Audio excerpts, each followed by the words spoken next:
Next item that we have in our new business is that, and this also goes back to one of our responsibilities, and that's under Section D, to investigate any suggestion of any impropriety or irregularity concerning the board. And apparently we had in the city meeting the other night, there was an alderman that made a request for us to check out a potential conflict of interest that involves the Industrial Development Board.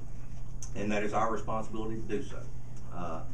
I first heard about this last Thursday morning. And as chairman, I kind of started checking into it immediately. I mean, that's my job. I had discussed this with the city attorney. He's here. Also discussed it with the county attorney. I actually even spoke to a couple of old college buddies who are attorneys somewhere else and discussed it with them. And I also had kind of a sit down with Will Thomas himself. But to make a long story short, I guess to summarize, I know the city folks were there and they kind of know what it is. But to make a long story short, the Industrial Development Board has a website consultant that they've been using. Red Sage is the name of that company, and they've been using them. I think it goes back probably 4 or 5 years that they've been using this company. A price was given. The board wanted to redo their website, and so they had gotten a price from Red Sage, the name of this company, to redo the website, and depending on the options, and some of it was still to be determined, but you know, it was in the high 3,000s, around $4,000, something like that, which is I mean, that's what they cost to get a website like what the Industrial Development Board has. I think the IDB was prepared to go ahead with this proposal, and then our chairman, Will Thomas, indicated that you know, he had a company that was a division of the Exchange Incorporated, which is where he works. And he said that they could do it for $985, and there would be a $55 a month post fee. Does everybody have a copy of the Red Sage proposal and also the Ally Sites proposal? I've got some copies of that if you need it. I'll go look at it. I don't have a copy either. Well, here's the Ally Sites. Y'all can kind of pass that around. Here's the Red Sage. I mean, we're not. I'm just giving it out for information. We're not gonna. Here's y'all can kind of pass that around. The Red Sage is a 2-page deal. But anyway, the board looked at this new proposal that was made by Ally Sites, which is the exchange affiliated type company, and they thought, you know, because it was so much cheaper, I guess, that and the fact that I think this Ally Sites also had some advantages in the fact that the IDB could update it themselves and wouldn't have to go back to the company and be charged $125 an hour to update it, which is, you know, kind of what they charge in case you want to update a site. So there were a lot of advantages to going with the Ally Sites. Now, Will had told them at the time, Mr. Thomas had said, hey, you know, this is an affiliation of my company, and because of that, you know, if y'all are interested in doing this, I'm not going to vote on this. So he didn't, he abstained, and the board ended up approving that. And Mayor Law, if you have something extra that you'd like to add there, like I say, it was the difference. It was going to save around $3,000. I think that's what the board was looking at. Hey, we're dealing with taxpayer money here. It's going to save a lot of money. It's going to be a better product in a lot of ways, and they wanted to go with that. So, you know, that's kind of what they did. And like I say, then that was passed, and that was in the December meeting is when that occurred. So that's kind of the gist of what happened there. In the city meeting the other night, and maybe I watched it on video, and y'all can add something to this if you like, but like I say, it was alleged that this was a conflict of interest, and the city had got Mr. Hill, the city attorney, to get an opinion from MTAS in regards to whether this would be a conflict of interest or not. And I think everybody's got a copy of that MTAS opinion.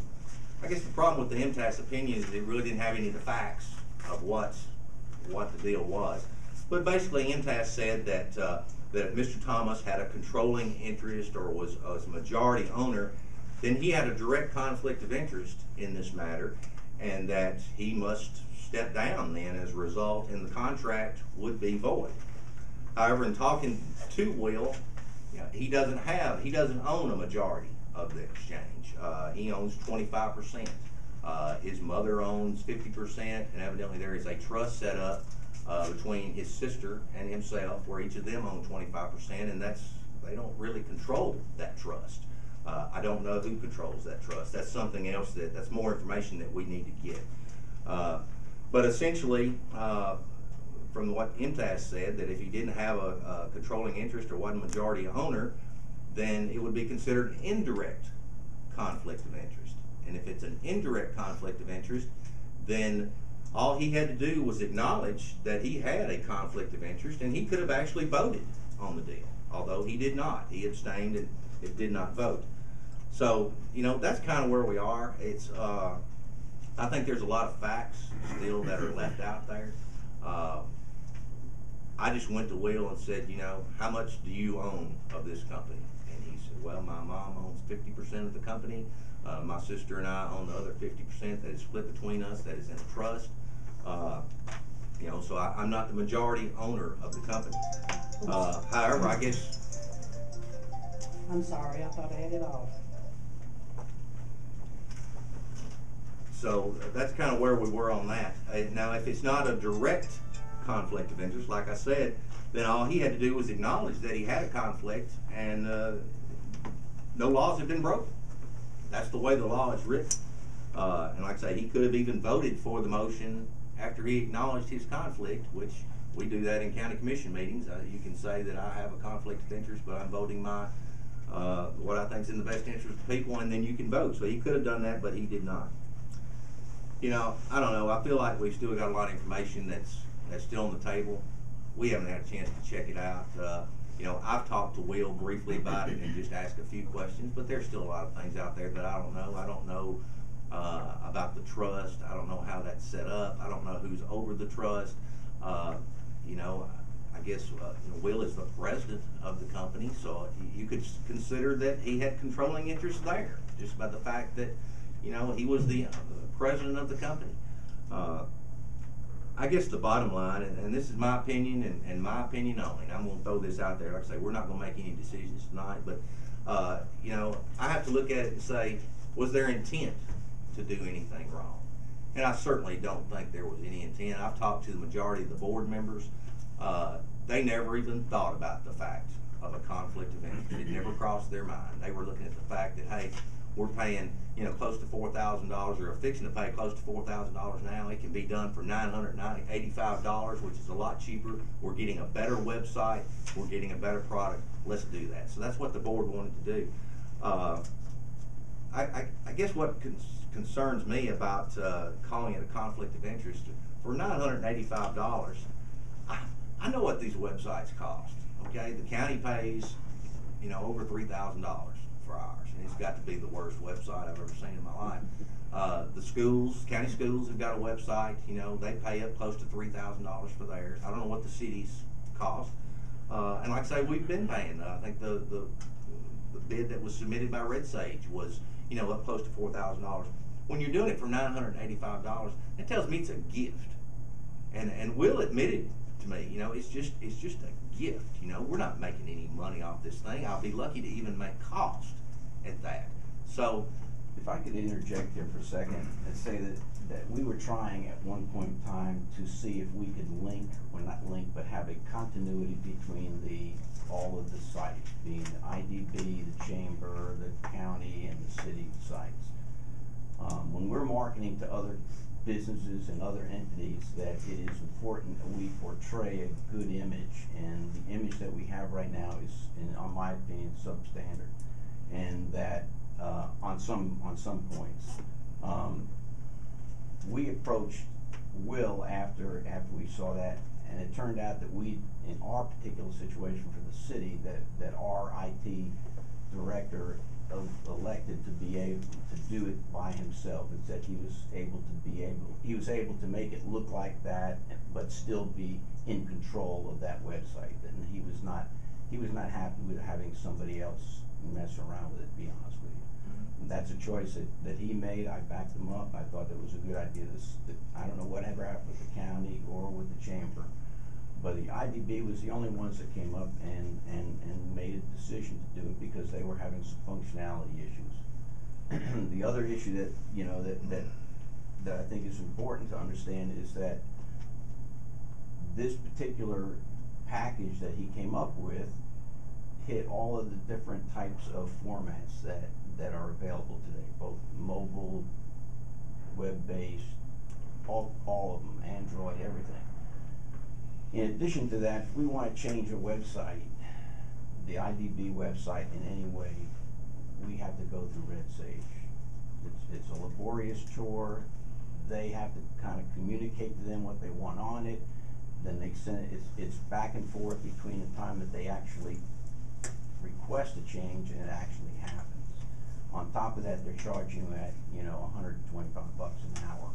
So aside from that $3,000 something, $3,800, I believe it was, there's also that inherent increase every time you want to change it. With their particular program, just looking at it, if they didn't have their name and their name on it, just look at the names and the functionality and the attributes of both of those, they would have won regardless of the price because of the functionality and the ability for Elaine or Sarah Mack to be able to change that website when they wanted it with what they wanted to put on it. But on the website, I just want to make sure that everybody understood that we were promoting and not necessarily through them, obviously, because we're not doing it, but some kind of a common website that had some commonality in it and that flowed so that when you went from the city to the county to the chamber, it all had some kind of the same marketing theme, same coloring feel to it or whatever. And that's how the whole thing started out anyway. We were looking at that, and they were one of the people that we looked at. Can I get a little perspective Sure. for our county counterparts on how this, at least from what I know, how this developed? We did not discuss this issue at our work session in February. We even had a retreat, which was with an open meeting on that Saturday, and it did not come up. I know that the board, from what I understand, an alderman asked our city attorney for an opinion, but this was done in mid-January. If you look at this email, it was done like on the 16th of January, and of course John's here, he can speak to it, but as far as the board being aware, I received an email on Monday, February 9th, the day before our city meeting, which I think the board was distributed at that point, this opinion, and then it was added to the same alderman that asked for that to be on the opinion. I believe the same one asked to be had been placed on our agenda at our city meeting on Tuesday the 10th. And so, and I think Mr. Thomas was kind of apprised on that Monday, the 9th of the first time he was aware of this. And if John, correct me if I'm wrong, when you asked MTAS for this opinion, you didn't have the minutes from the December meeting yet? That's correct. So this Excuse me, opinion, Michael, but he wasn't informed until we were, which is on that Tuesday, the day of the meeting. no, he called me on Monday. He called me on Monday the 9th. He called me because he said he was hearing stuff on the street, and I told him at the time that I wasn't aware of what was going on, with the exception of an email that had come out. So he was aware on the Monday, somewhat, not fully. So the opinion made by the MTAS official, Melissa Ashburn, was done without the minutes we're looking at, and then Mr. Thomas at one point tried to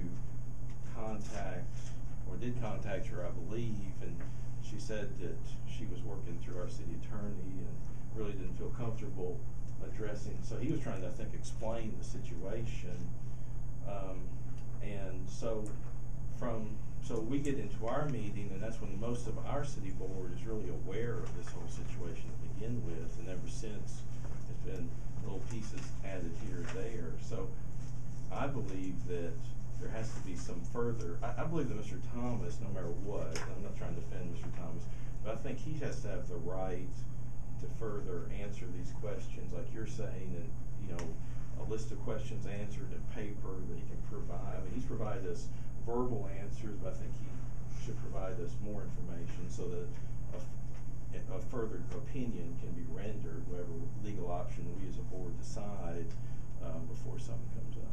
I would just like to add, not in any way to bash Mr. Thomas at all, because I too believe that the intent was not to deceive anyone or to cause any impropriety in any kind of way. But I'm thinking that for this board as an oversight committee to do the due diligence of what we're supposed to look into, and that's to have more questions answered.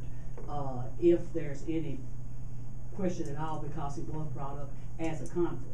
And like Michael said, let Mr. Thomas speak to that, and let probably CTAS hear the same thing that MTAS heard, more detail, and maybe give more detail to MTAS and get both opinions again.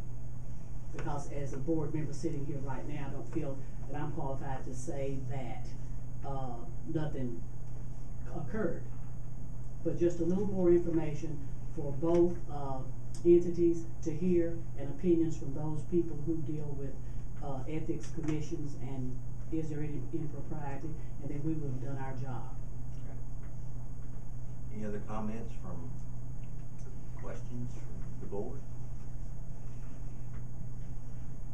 And let me reiterate again, not to bash Mr. Thomas in any kind of way, because I do think that the intent was exactly what it's supposed to be, to save money.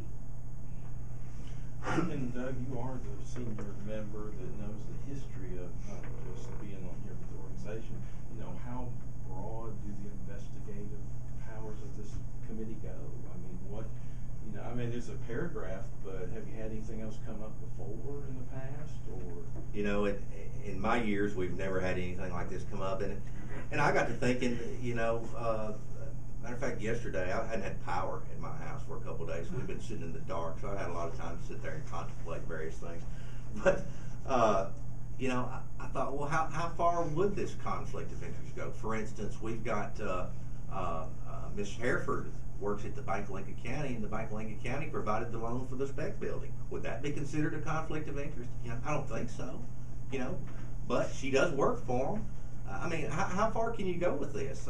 And then living in a small town, you know, you can find more conflicts when you get to looking for them than you can come up with. You know, it's just, so I don't know. Having recently gone to the Elected Officials Academy, and they tell you all of these things, any elected official or appointed official that's sitting on a board has to show, and of course give word that there is a conflict.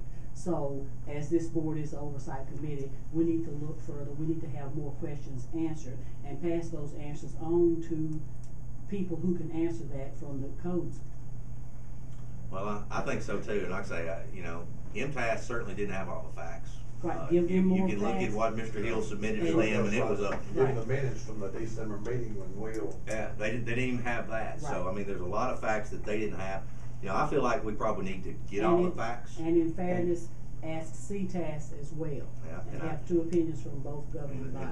Perhaps get the facts and maybe submit a letter to MTAS and to CTAS, which is our technical assistance. CTAS is the county technical assistance. MTAS is the municipal. Yeah, that's right, municipal. That's for the cities where they can call and get basically help from the University of Tennessee is what it is. But I think we need to develop more facts. We need to sit down and probably talk to Mr. Thomas. We need to, and we need some documentation of how it's set up with the ownership. You know, I mean, I just can't go to Will and say, what do you own? And he tells me, and you know, I take his word for it. I believe him, but you know, we need some documentation. So, and I think he realizes that. So, I think we need to develop some more information, and that we need to request from CTAS and MTAS opinion on what we found out. And if I could interject, I would appreciate it if you would let us as a board of mayor and aldermen, as well as commissioners, as to the process of bringing up this type of a subject. Who is the first person that you deal with? There were several violations of open meeting law and not sharing of information. This happened in the 12th and the 15th of January. None of the aldermen or anybody, I did not hear anything until the day of or the day before the meeting, and it was asked to be suppressed. That information in that report was asked to be suppressed. So there have been some things that have been done on our side that I find negligible at best. And I think that we should know what kind of a venue, where do we go to make or start investigations, because in my opinion, regardless of whether Mr. Thomas did or did not violate the rules, his name is out there and he's been accused with nothing to be said positive or negative. This board should have been, or this committee should have been the first people that investigated this to find out if there was any merit. And at that point in time, then they are the ones that recommend which tack to take. Where does it go from here? What are the penalties? Who actually, enforces them or makes them happen or whatever? And none of that is delineated to my understanding. And on top of that, to have him, just his name and his family just strewn all over the TV with allegations that have no basis as yet, because we don't know all the facts. It's just unconscionable.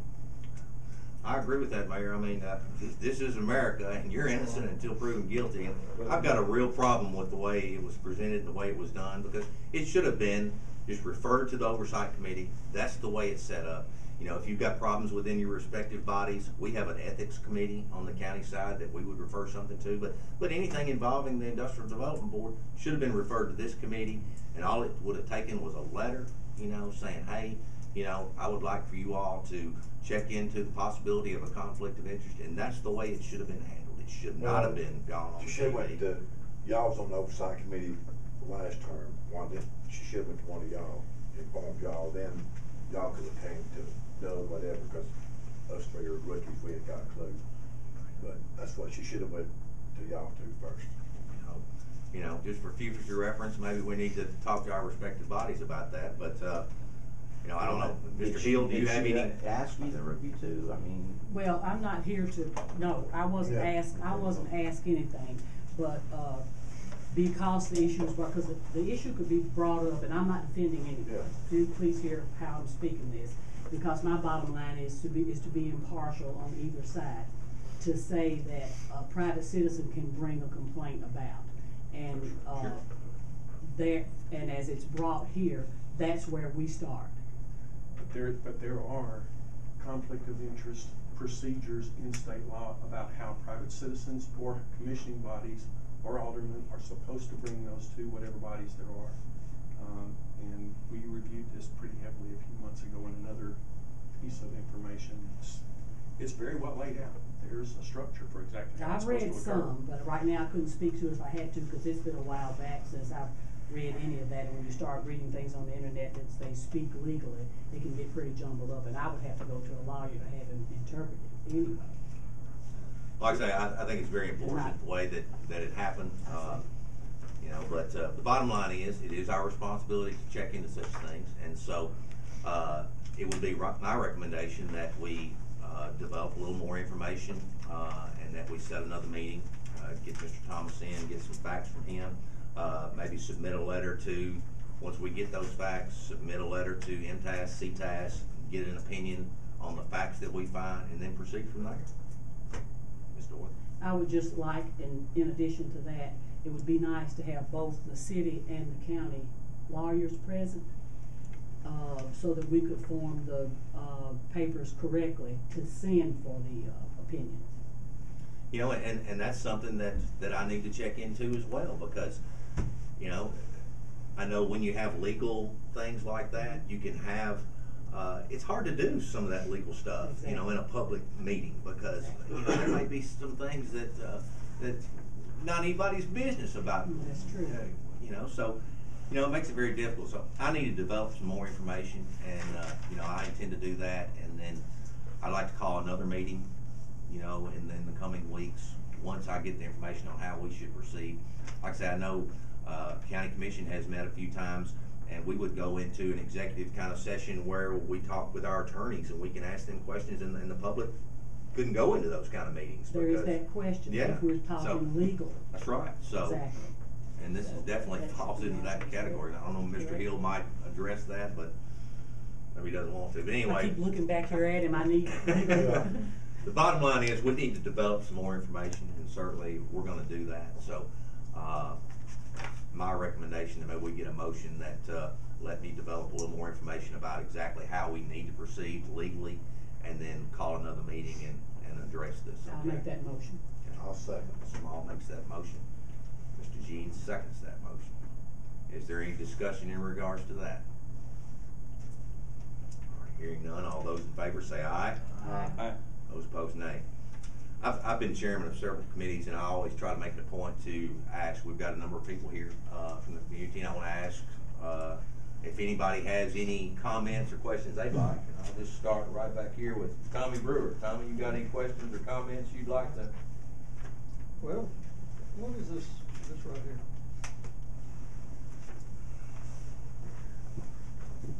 I mean, it said information was sent to that person. Yeah, and for the record, this is what this Melissa Ashburn had sent to John Hill, indicating this is the letter, the MTAS letter that we've been talking about, the opinion. And basically, you know, she's just throwing out there that explaining direct interest, indirect interest. That's what the city received. But it doesn't say majority on there, it says a partner. Well, it says a partner. It says Right here, direct interest. Somebody had pointed that out to me, and just from the account, I went back looking at it as the accounting, my accounting background, it lays out sole proprietor, partner, and controlling interest, which would be, you know, sole proprietor would obviously be a sole owner. Partner would be, you know, set up as a partnership, which it doesn't sound like it is, if there are shares involved and things like that. So the controlling interest would be the shares. But I think that's another, it's just one of those issues that we will have to find out, you know, the further information is discussing, because it does, you know, those things are. Well, it says she was sent some information, so. But she doesn't know all the detail. What she was sent was kind of a broad overarching scenario, but not details. I'll give you a copy of what she was sent. Yeah. And like I say, it wasn't anything that I could form a legal I mean, opinion. I ain't got anything against Will Thomas or anything, but it just, to me, it appears conflict. What is their dollar figure that they have to go before they even have to put out for bids? $10,000. $10,000 was mentioned in that email. And at the rate they were going, it would be like 13 years before they hit that thing, and by I the mean, time. I know what the IDB had to, what their. That 5,000 is where they have to start bidding, where they have to start bidding something. If it's less than 5,000, they don't have to bid. And that's the same way it is for the county. I don't know what the city's Right. procedures are, but I would assume they're very similar. Because the IDB normally would take that from the city and county. So if it's something that's less than $5,000, we don't have to bid it. If it's over $5,000, we're supposed to get bids. And like I say, you know, It'd been nice if they took those two bids up to MTAS with the letter. and I don't think you can stack the bids and say, Yeah. well, what are you going to spend over 20 years?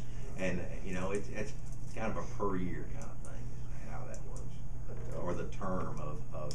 And this website, I don't know, was it an open-ended kind of thing? We're going to have this website forever, or this is for 1 year, or? Yeah, is there a See, that's contract another in fact we place? don't know, or I don't know. Yeah, is there a contract in place? Is there not a contract?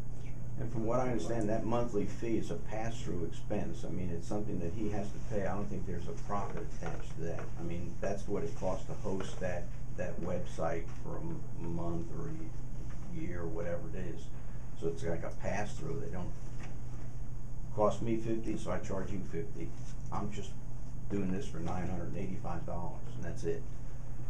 And the thing about it is, if you think about it, I mean, if that bid was $3,800 from Red Sage, and he came in at 3,700 or 3,500, I would be more concerned about him having prior information about the cost of the red sage price. But $985 versus $3,800. That too, plus It's the a monthly big, rate. big if they can- spread. And this monthly rate plus the lane and certain Mac can go in and change it themselves to having to pay that $120 hour stuff. Ms. Dorothy? I am in agreement about the money and everything, but we can't, as a Yeah. board, as an oversight, can't lose focus Yeah. of what the issue is, and the issue is not the bid that was made, the issue is, was there an impropriety made? Yeah. That's right. So, And go around, any comments from you, sir? Just learning. Yeah, you ma'am? Lisa? No, thank you. Okay. Yes, ma'am, you got any comments that you'd like to make? I don't have any, except y'all have already discussed everything I wanted to hear. Sir? You know, I think you misrepresented that phrase for the qualifications for direct ownership, direct interest. When you said it was either sole proprietorship or majority shareholder, you left out a very important word. Do you know what that word is? Well, I can't remember exactly what I said. I was reading partially. You left out partner. Partner? Yeah. Okay. Well, he brought up partner. But And Well, that's I think but I'm that's bringing what- it up again but because Bruce, I think that's it's what Anna important. Catherine just said, that Yeah. partner may not be in this particular light of this structure because it's a trust and things set up that way, and that's what we've got to investigate. Okay, I What agree. is we the don't know true whether that's a structure? partnership or not. Yeah, I what think is what the we're true trying to say structure? is we don't know all the facts and we've got to check into it, so.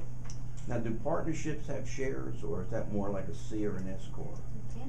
It's- There's all kinds of different There ways are. to set it up and Yeah. structure it. Correct me if I'm wrong, John. There are. I mean, that kind of stuff gets really complicated, you know, and like I said, I don't know how theirs is set up. And So. what is, I'm sorry, Yeah, let me- I'm out. Sir, you got any more comments, that you'd like to make? No, I'm pleased that Ms. Dorothy is moving us ahead to try to get some solutions, or your approach. we have, this, as a Yeah. board, we have to take Yeah. that approach, And and do our due that's- diligence, yeah. Ms. Harry? Well, I think I've said enough all week. Johnny's heard me. I actually went and read the municipal code book that was given to me, and I finally got it out, and I discovered he is our ethics officer. And so it should have just all generated from him. He should have gotten back and given all the information, and then it should have come to you. As I read the code book, from him as our representative, as our ethics officer to this board.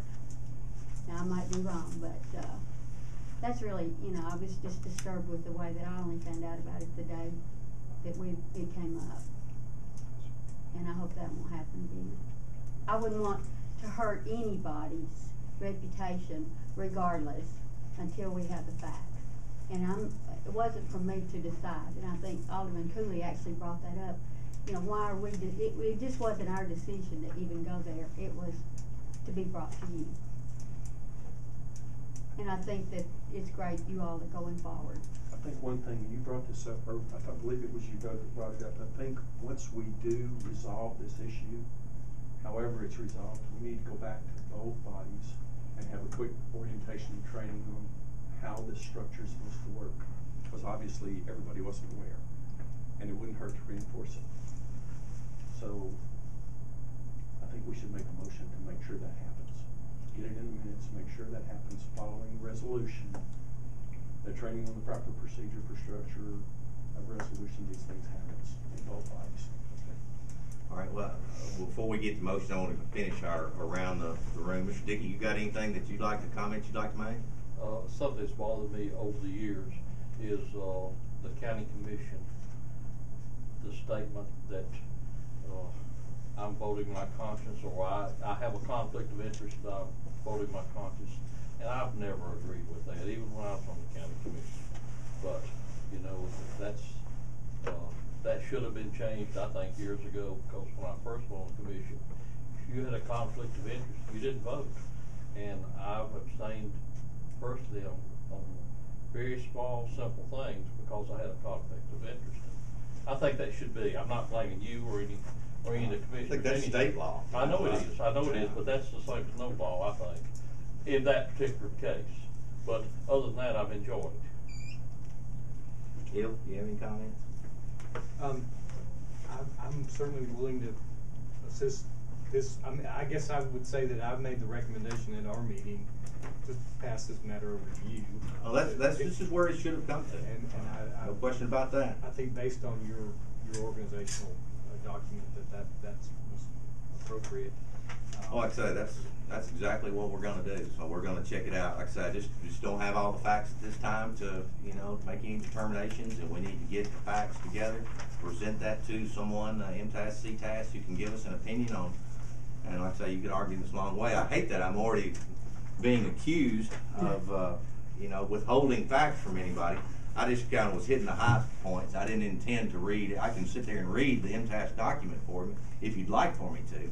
But, there's no intent to mislead if I did so. So I'll apologize for that.